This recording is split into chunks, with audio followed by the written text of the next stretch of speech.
Relating to minister. Article 164 1 holds that the chief minister shall be appointed by the governor. Chief minister யார் appoint பண்றாங்க? Governor தான். Shall be appointed by the governor. Article 164 1A states that the total number of ministers including chief minister, total number of ministers including chief minister in the Council of Ministers in the state shall not exceed 15% of the total number of members of the Legislative Assembly. Article 164 1A என்ன mention பண்ணியிருக்காங்கன்னா total number of ministers including chief minister, chief மினிஸ்டரோட சேர்த்து இத்தனை பேர் மினிஸ்டர்ஸ்ன்னு council of மினிஸ்டர்ஸ்ன்னு கொடுக்கணும். அது எப்படி இருக்கணும், என்ன மாதிரி பர்சன்டேஜ் அப்படின்னா 15%. நம்மளுடைய இப்போ சட்டமன்றத்தில் 234 மெம்பர்ஸ், 234 வேர் எலெக்டட், 4 வேர் நாமினேட்டட். இந்த 238ல் 15% யார் இருக்கணும்?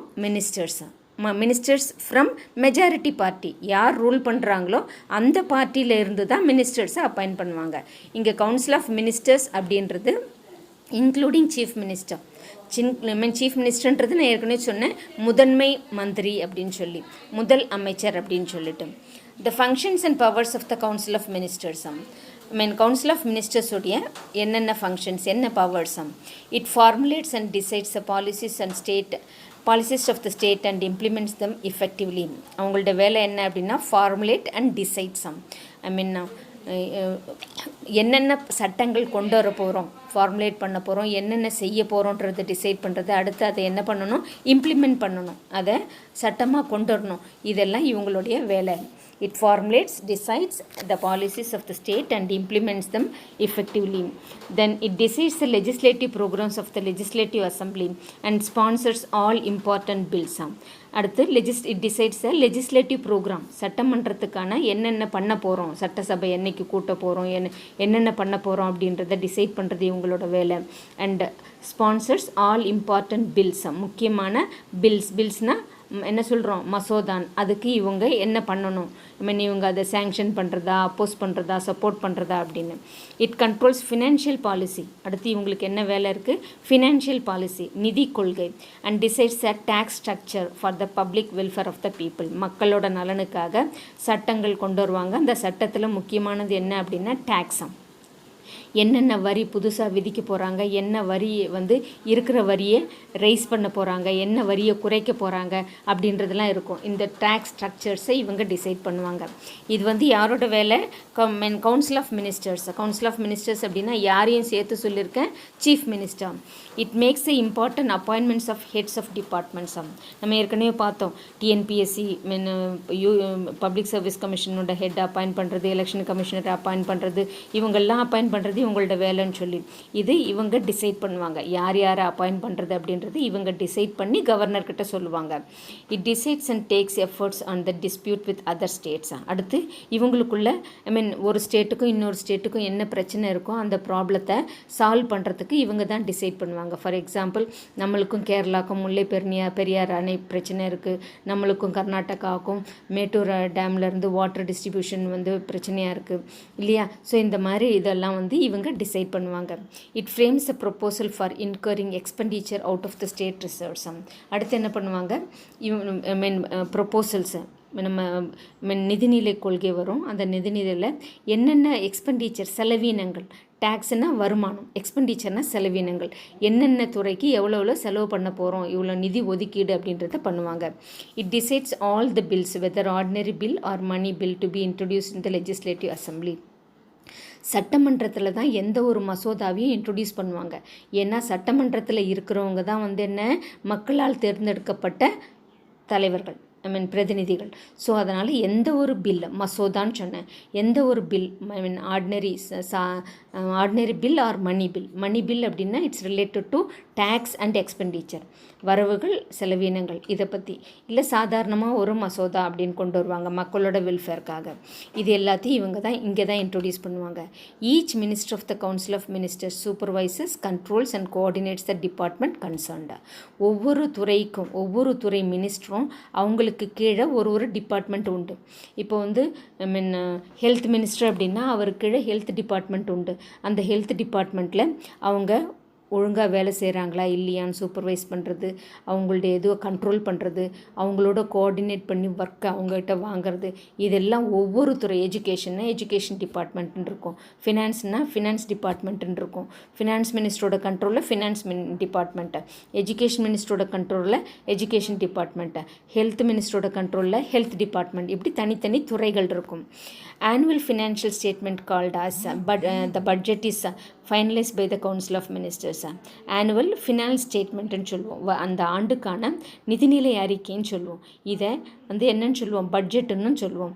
இதை ஃபைனலைஸ் பண்ணுறது யாருன்னா council of ministers including chief minister. Budget அப்படின்னா an annual estimation of income and expenditure, an annual estimation of income and expenditure, அந்த ஆண்டுக்கான வரவு செலவு திட்டங்கள்னு சொல்லுவோம். அதை தான் ஆனுவல் ஃபினான்ஷியல் ஸ்டேட்மெண்ட்டாக, அந்த ஆண்டுக்கான நிதிநிலை அறிக்கைன்னு சொல்லுவோம். இதை இவங்க சப்மிட் பண்ணணும். இவங்க தான் அதை டிசைட் பண்ணுவாங்க. ஸ்டேட் லெஜிஸ்லேச்சர், சட்டமன்றம். இது வரைக்கும் நம்ம கவர்னரோட பவர்ஸு, ஃபங்க்ஷன்ஸு, அப்பாயின்மெண்ட் எல்லாம் பார்த்தோம். அடுத்து chief minister, council of ministers எல்லாம் பார்த்தோம். சட்டமன்றம்னா என்ன, ஸ்டேட் லெஜிஸ்லேச்சர்னால் என்ன? The constitution provides a legislature for every state. ஒவ்வொரு மாநிலங்களுக்கும் என்ன உண்டு, ஒரு சட்டமன்றம் உண்டு. நம்ம இந்தியாவில் 28 ஸ்டேட்ஸ்ன்னு சொன்னால் ஒவ்வொரு மாநிலங்களுக்கும் ஒரு லெஜிஸ்லேச்சர் உண்டு. Okay, most of the states have only unicameral legislature, that is legislative assembly. நிறைய மாநிலங்களில் வந்துன்னா யூனிகேமரல், யூனின்னா சிங்கிள், யூனிகேமரல்னால் ஒரே ஒரு சட்டமன்றம், ஒரே ஒரு அவை தான் உண்டு. ஒரு சில மாநிலங்களில் 2 அவைகள் உண்டு, லெஜிஸ்லேட்டிவ் அசம்பிளி, லெஜிஸ்லேட்டிவ் கவுன்சில். நம்ம இந்தியா பொறுத்த வரைக்கும் நிறைய மாநிலங்களில் ஒரு அவை உண்டு, யூனிகேமரல். 2 இருந்தால் bicameral. Some states have bicameral legislatures. ஒரு சில மாநிலங்களில் என்ன உண்டு, பைகேமரல்னால் 2 அவைகள். நல்லா ஞாபகம் வச்சுக்கோங்க, 2 அவைகள், lower house, upper house. Legislative assembly, legislative கவுன்சில்னு சொல்லுவோம். Some states have bicameral legislature, example Bihar, Karnataka, Maharashtra, Uttar Pradesh, Andhra Pradesh and Telangana. The lower house, lower house ன்னு சொல்லுவோம், இல்லை legislative assembly, represents the people of the state. The upper house, legislative council, represents the special interest like teachers, graduates and local government. Lower house அப்படின்னா legislative assembly, அதில் இருக்க மெம்பர்ஸை வந்து எம்எல்ஏன்னு சொல்லுவோம், member of legislative assembly. இவங்கள் மக்களால் தேர்ந்தெடுக்கப்பட்டவங்க. இவங்களை யார் தேர்ந்தெடுக்கிறாங்க, டைரெக்டாக மக்களே தேர்ந்தெடுக்கிறாங்க. தமிழ்நாட்டை பொறுத்த வரைக்கும் 234 தொகுதிகள் இருக்குது. 234லேருந்து 234 மெம்பர்ஸை வந்து தேர்ந்தெடுக்கிறோம். 234 were nominated by the governor. அடுத்து லோவர் ஹவுஸ்னால் லெஜிஸ்லேட்டிவ் அசம்பிளின்னு சொன்னேன், அப்பர் ஹவுஸ்னால் லெஜிஸ்லேட்டிவ் கவுன்சில். இவங்க வந்து நம்மளால் தேர்ந்தெடுக்கப்படுறவங்கள, இவங்களை ஸ்பெஷல் இன்ட்ரெஸ்ட், முக்கியமான துறைகளில் முக்கியமானவங்களை, ஒரு சில துறைகளில் டீச்சர்ஸாக இருக்கலாம், கிராஜுவேட்ஸாக இருக்கலாம், லோக்கல் கவர்மெண்ட்லேருந்து மெம்பர்ஸாக இருப்பாங்க. இத்தனை பர்சன்டேஜ்னு உண்டு, 1/6, 1/3, 1/12 அப்படின்னு அவங்கள அப்பாயிண்ட் பண்ணுவாங்க.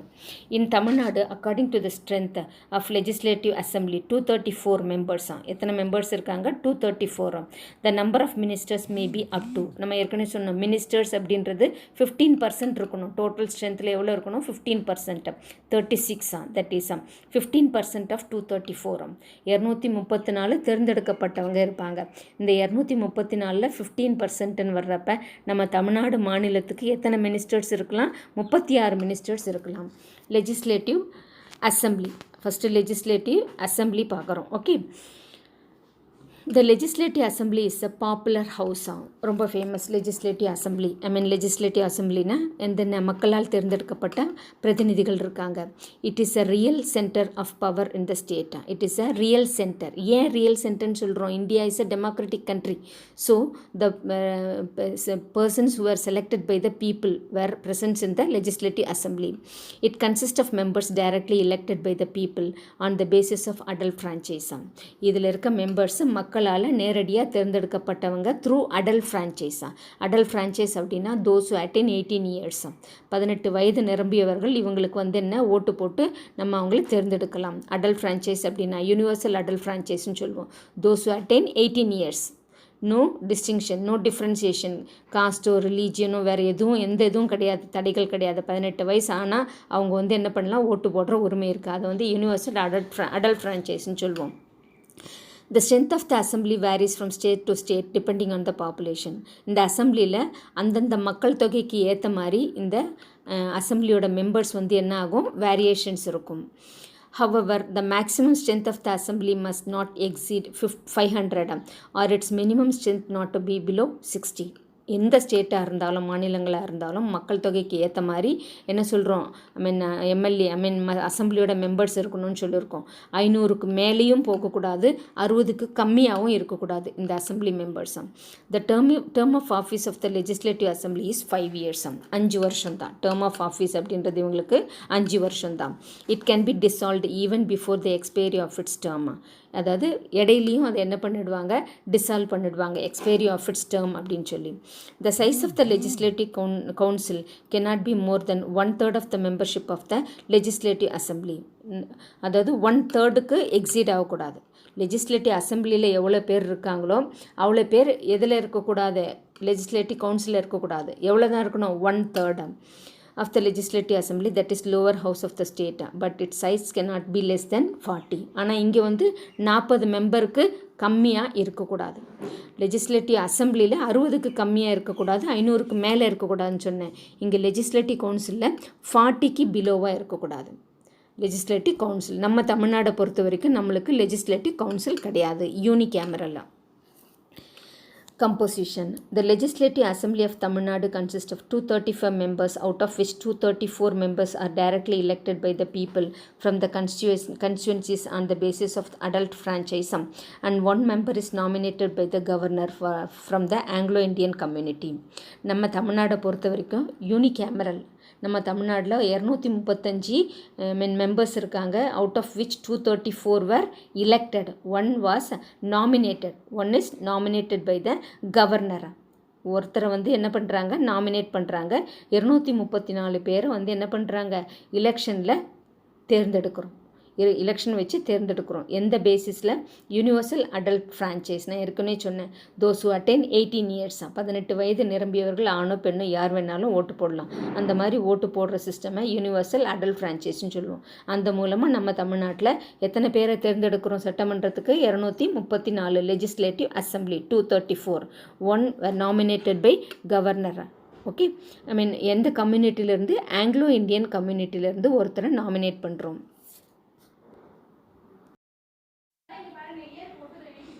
Composition. The Legislative Assembly of Tamil Nadu consists of 235 members. Already I told you, 235 members, 234 were elected on the basis of adult franchise, and one member is nominated by governor from the Anglo-Indian community. Then cabinet and the cabinet committees. Cabinet and a cabinet committees. A smaller body called cabinet is the nucleus of the council of ministers. cabinet அப்படின்னு சொன்னோம்னா nucleus, முக்கியமானது. நீங்கள் செல் டிவிஷன்லாம் படிப்பீங்க, எல்லா செல் வால், செல் membrane எல்லாமே இருக்கும். அதில் centre point nucleus அப்படின்னு படிச்சிருப்பீங்க பயாலஜியில். அது மாதிரி முக்கியமான பொறுப்பு, முக்கியமானவங்க கேபினெட் மெம்பர்ஸாக இருப்பாங்க. At the same time trusted men of chief minister. Central கவர்மெண்ட்லேயும் கேபினெட் இருப்பாங்க, trusted men to prime minister. அதே மாதிரி இங்கே வந்து என்ன, trusted men to chief minister. அவங்கள வந்து என்னன்னு சொல்கிறோம், கேபினெட், முக்கியமானவங்களை. A smaller body called cabinet is a nucleus of the council of ministers. இவங்க தான் முக்கியமான பொறுப்புகளில் இருப்பாங்க. எல்லா டெசிஷன்ஸும் இவங்க தான் எடுப்பாங்க. It consist of only cabinet ministers. அது வந்து என்னன்னு சொல்கிறோம், அந்த கேபினெட் மெம்பர்ஸ் அப்படின்னா cabinet ministers only. It is a real centre of authority in the state government. இவங்க தான் ரியல் சென்டர். எந்த ஒரு டெசிஷன்ஸும் இவங்க டிசைட் பண்ணிட்டு தான் அடுத்த மினிஸ்டர்ஸ்க்கு சொல்லுவாங்க. The cabinet works through various committees called cabinet committees. இவங்க இது மூலமாக ஒர்க் பண்ணுறாங்க. கேபினெட் கமிட்டிஸ்ன்னு தனித்தனியாக இருக்குது. They are of two types, standing and ad hoc. 2 committees இருக்குது, standing and ad hoc. Standing அப்படின்னா நிலையான, நின்றுருக்கிறது இல்லை, நிலையான கமிட்டின்னு சொல்லுவோம். இன்னொன்று வந்து ad hoc அப்படின்னா என்ன, temporary. ad hoc அப்படின்னா temporary. The former are a permanent nature while the later are of temporary nature. Former அப்படின்னா இங்கே வந்து என்ன, முன்னாடி ஸ்டாண்டிங் அப்படின்றது பர்மனெண்ட்டாக. ரெண்டாவது சொன்ன அனாக் அப்படின்னு சொல்லுவோம், அடாக் அப்படின்னு சொல்லுவோம். அப்படின்னா என்னன்னு சொல்கிறோம், இட்ஸ் a temporary nature. அவசரத்துக்கு அப்போதைக்கு அதை ஃபார்ம் பண்ணுவாங்க. தென் ஸ்பீக்கர். ஸ்பீக்கர் அப்படின்னா அவைத்தலைவர்னு சொல்லுவோம். சட்டமன்றத்தோட தலைவரை வந்து அவைத்தலைவர்னு சொல்லுவோம். இங்கிலீஷில் சொல்கிறப்ப ஸ்பீக்கர் அப்படின்னா மைக் செட் வச்சுருக்க ஸ்பீக்கர்னு சொல்லக்கூடாது. The legislative assemblies are 2 of its members as the speaker and the deputy speaker. சட்டமன்ற கூட்டத்தொடர் ஆரம்பித்த உடனே முதல் செஷன்லேயே அவங்க வந்து அந்த அவைக்கான தலைவரையும் துணை தலைவரையும் தேர்ந்தெடுத்துருவாங்க. அவை தலைவர், அவை துணை தலைவரை தேர்ந்தெடுத்துருவாங்க. அவங்கள தான் ஸ்பீக்கர், டெபுட்டி ஸ்பீக்கர்னு சொல்லுவோம். தி speaker may be removed from office by the resolution of the assembly after giving 14 days notice. ஸ்பீக்கரை வந்து என்ன பண்ணிடுவாங்க, பதவியிலேருந்து எடுத்துடலாம். ஆனால் 14 நாளுக்கு முன்னாடி நோட்டீஸ் கொடுத்துருவாங்க, இவரை அவைத்தலைவர் பதவியிலேருந்து விலக்க போகிறோம் அப்படின்னு. such a resolution must be passed by the majority of the members present at the time of voting. அதுக்கு எல்லாரும் வந்து என்ன பண்ணணும், 14 நாளுக்கு முன்னாடி நோட்டீஸ் கொடுக்குறப்ப அந்த சட்டமன்றத்தில் இருக்கிற மெம்பர்ஸ் எல்லாரும் சேர்ந்து அதுக்கு அக்செப்ட் பண்ணணும். அதுக்கு ஓட் பண்ணணும். எல்லாரும் வந்து ஓட் பண்ணணும், அவரை வந்து எடுக்கலாமா வேணாமா அப்படின்றது. The speaker does not vacate his office. வந்து அவரோட ஆஃபீஸை வந்து வெக்கேட் பண்ணக்கூடாது. வெக்கேட்னா வந்து என்ன, காலி பண்ணுறது. அவரை அவ்வளோ சீக்கிரம் போயிட முடியாது. When the assembly is dissolved. அசம்பிளியே சட்டமன்ற அசம்பிளியே டிசால்வ் பண்ணிடுறாங்க. ஏதான ஒரு காரணத்துக்காக எமர்ஜென்சி டிக்ளேர் பண்ணுவார் கவர்னர்னு சொன்னேன். அந்த கவர்னர் டிக்ளேர் பண்ணுற எமர்ஜென்சி அப்போ அந்த கவுன்சில் ஆஃப் மினிஸ்டர்ஸ் எல்லாமே கலைஞ்சிரும். பட் யார் வந்து இது பண்ண முடியாது, ஸ்பீக்கர் அவைத்தலைவராக தான் இருப்பார். He continues to be a speaker until the first session of the new assembly. அடுத்து இப்போது ஒரு கவர்மெண்ட்டை கலைச்சி முடித்தோடனே அடுத்து ஃப்ரெஷ் எலெக்ஷன்ஸ் நடத்துவாங்க. ஃப்ரெஷ் எலெக்ஷன்ஸ் நடத்தி முடிஞ்சோடனே அடுத்து வர்ற கவர்மெண்ட், அடுத்து ஏற்கனவே இருந்த கவர்மெண்ட்டே ஃபார்ம் பண்ணுறாங்களோ இல்லை வேறு கவர்மெண்ட் ஃபார்ம் பண்ணுறாங்களோ, இருந்த கவர்மெண்ட் ஃபார்ம் பண்ணால் அவரே தான் ஸ்பீக்கராக இருப்பார். வேறு கவர்மெண்ட் ஃபார்ம் பண்ணால் என்ன பண்ணுவாங்க, இன்னொருத்தர் அந்த இன்னொரு கட்சியிலேருந்து ஸ்பீக்கரை தேர்ந்தெடுப்பாங்க. The office of the speaker is வேக்கண்ட்டாக. அந்த ஸ்பீக்கர் இல்லை, வெளியே எங்கானும் போயிருக்காரு, இல்லை உடம்பு முடியல, ஏதான ஒரு ரீசன் இருக்கலாம்.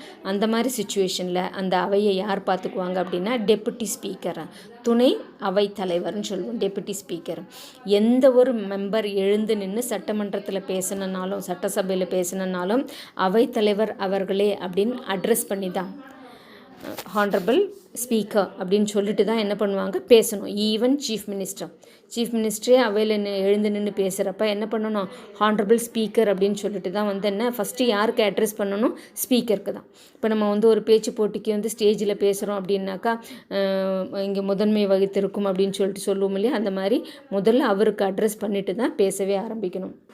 அதுக்கு நிறைய ப்ரொசீஜர்ஸ் இருக்குது.